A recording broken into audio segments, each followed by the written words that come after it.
नमस्कार दोस्तों, हमेशा की तरह इस बार फिर मैं ज्योत्सना गुप्ता आपके लिए चल रहे धारावाहिक तुम्हारी यादें जिंदगी इसका एक नया भाग लेकर आई हूँ, जिसके मुख्य किरदार में जया और शिखर हैं।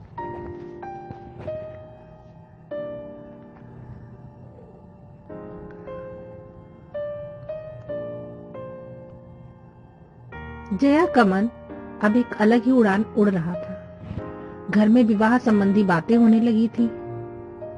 जैसा कि आपने पिछले भाग में देखा कि शिखर के साथ जया की पहली मुलाकात होती है और उसके आगे क्या होता है ये इस भाग में देखते हैं। बुआ जी ने फोन पर बताया कि लड़के के परिवार में जया की फोटो बहुत ज्यादा पसंद की गई है। सभी को जया बहुत पसंद है, सभी संतुष्ट हैं, किसी भी तरह की कोई परेशानी नहीं लग रही। कुछ वक्त यूं ही बातचीत के दौर में गुजरने लगा। बुआ, पापा, माँ, चाची सब लोगों की बात का एक ही विषय, बस जया और उसकी शादी।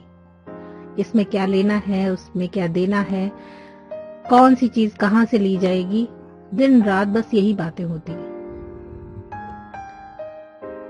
तभी एक रोज फोन पर जया के मौसा जी ने बताया कि लड़का विवाह के लिए बिल्कुल भी तैयार नहीं है। वो भी विवाह के लिए मना कर रहा है। उसने कहा है वो शादी तब तक नहीं करेगा जब तक कुछ बन नहीं जाता, उसके बाद ही विवाह जैसा फैसला करेगा। घर में यह खबर किसी विस्फोट से कम नहीं थी। विवाह तय हो जाने की बात आस पड़ोस परिवार सभी जगह फैल गई थी। सब कुछ तो ठीक था, फिर अचानक पापा और बुआ में फोन पर बहुत बहस हुई। बुआ ने बताया कि उन्होंने भरसक प्रयास किया समझाने का कि सगाई कर लें या रोका कर लें, परीक्षा के बाद जब लड़का चाहेगा तभी शादी करेंगे, किसी तरह की कोई भी रोक टोक नहीं की जाएगी। पर लड़के ने कोई भी बात सुनने से इनकार कर दिया। लड़के के माता पिता भी शायद अपने पुत्र के फैसले के आगे विवश थे। बुआ बहुत आग बबूला थी। वो तो ये भी बोल आई कि जब शादी ही नहीं करनी थी तो जन्म पत्र ही क्यों दी और लड़की देखने का दिखावा क्यों किया। पर सारी बातें बेकार हो गई और रिश्ता बनने से पहले ही टूट गया। पापा और बुआ को आन बान की बहुत चिंता थी, जबकि एक शख्स और था जो बिना अपराध के ही सजा पा गया था। हाँ, अपराध तो था उसका, बिना सोचे समझे किसी को दिल में जगह देने का अपराध, अपनी हैसियत से ऊपर ख्वाब देखने का अपराध।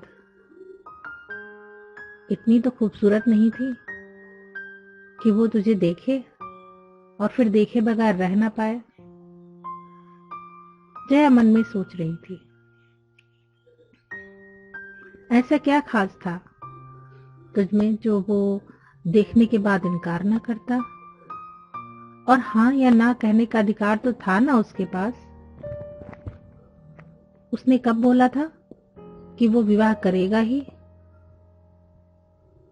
आईने के सामने बैठी जया खुद से ही सवाल कर रही थी और उसके जवाब भी खुद ही दे रही थी। जया की तरफ किसी का ख्याल तक नहीं गया कि उस पर एक और वज्रपात हुआ।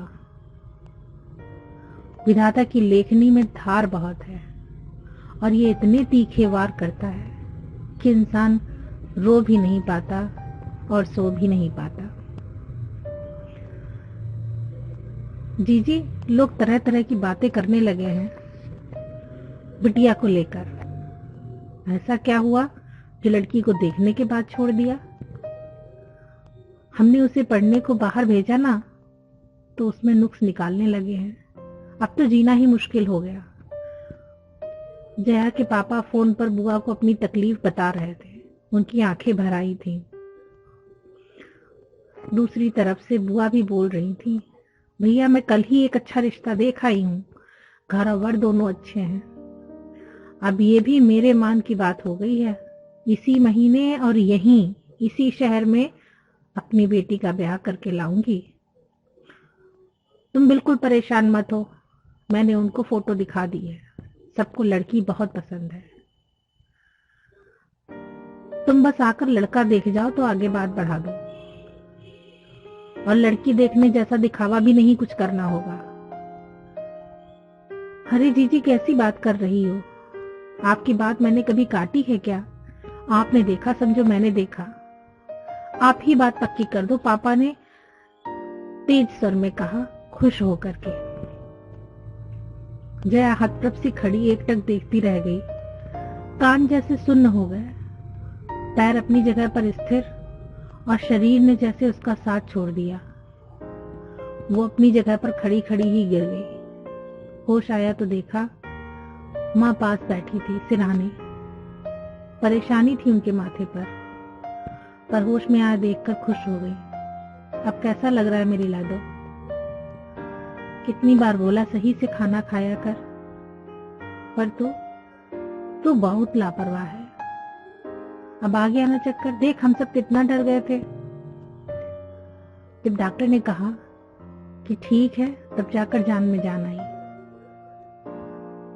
तुम क्यों परेशान होती हो, अपने मन पर क्यों इतना बोझ रखे हो? उससे भी अच्छा रिश्ता ढूंढकर तेरी शादी करेंगे। पर माँ, जया ने कुछ बोलना चाहा, पर वर कुछ नहीं, उठकर कुछ खा पी ले, सूरत सही कर, मुझे बहुत तेरे काम है। इतना बोलकर माँ उठकर चली गई। जया फिर अपने सवालों में घिरी रह गई। क्या एक बार मुझसे बात नहीं करा सकते ये लोग? मैं एक बार कह सकूं कि मैं बहुत मजबूत नहीं हूं। प्रथम दृष्टया ही स्वयं को अर्पित कर चुकी हूं। अब अन्यत्र किसी का चुनाव मुझसे नहीं हो सकेगा। मैं कह सकूं उस इंसान से कि आपको वक्त चाहिए ना तो लीजिए, 1 वर्ष 2 वर्ष, वर्षों तक आपकी परिणीता बनकर इंतजार कर सकती हूँ। कुछ तो कहने पूछने का मौका दो। क्या इतनी नाकाबिल हूं कि आपकी जीवन संगिनी नहीं बन सकती? सिर्फ एक बार ये सब कुछ कह लेने का मौका क्या मुझे नहीं मिलना चाहिए? ये आत्मा का बोझ लेकर कैसे जीऊं मैं? मुझे स्वीकार करने की, अपनाने की जो भी शर्त हो बोल दीजिए। अगर ना हो सका तो जीवन से शिकायत नहीं होगी। बस एक बार बात तो करने दो मुझे। पर ये बात कौन सुनेगा? जया मन में सोच रही थी। माँ कहे जा रही थी, गौरवर्ण का लड़का, अपनी लड़की का रंग उससे कम, शायद तभी मना कर दिया हो। पर आपकी बातों से तो रंग भेद जैसी कोई बात महसूस ही नहीं हुई। बोल देते रंग दबा है तभी मैं विवाह नहीं कर सकता, तो तसल्ली होती कि ईश्वर की ही मर्जी नहीं, वरना गौरवर्ण और सुंदर काया भी होती। जया की सारी बातें अंतर्मन में ही रह गईं। सुबह ही पापा तैयार हो गए। पता लगा लड़के वाले आने वाले हैं। कोई दिखाई नहीं, सीधे गोद भराई करेंगे। तो क्या किसी को इतनी पसंद आ गई मैं कि महज फोटो देखकर राजी हो जाए और कोई सामने से मिलकर भी छोड़ जाए? कैसा विधान है तेरा। अगर यही होना था तो मिलना ही नहीं था। कुछ ही दिनों में एक उथल पुथल सी जया के दिल में होने लगी। जया का दिल समझ ही नहीं पा रहा था कि ये अचानक किस तरीके के बदलाव हो रहे हैं उसके जीवन में। उसके साथ क्या होता जा रहा है? उसका विश्वास सिर्फ ईश्वर में था कि एक रोज वो उसकी आवाज जरूर सुनेंगे। आज पीली मैरून रंग की जरी की कढ़ाई वाली साड़ी पहनाई गई। चाची ने अपने हाथ से तैयार किया। दीदी नहीं आई थी। सब जल्दी जल्दी में हुआ ना, भाई भी नहीं आया, उसका एग्जाम था। जया की आंखें भरी थी। और आंसुओं का सैलाब लग रहा था फटकर बाहर आ जाएगा। आंखों में काजल, माथे पर लाल छोटी सी बिंदी, होठों पर हल्की सी लाल लिपस्टिक। जब चेहरा उठाकर देखा तो पल भर को ठिठक गई। इतना खूबसूरत तो मैंने खुद को कभी नहीं देखा था। पर अभी सुंदरता के क्या मायने।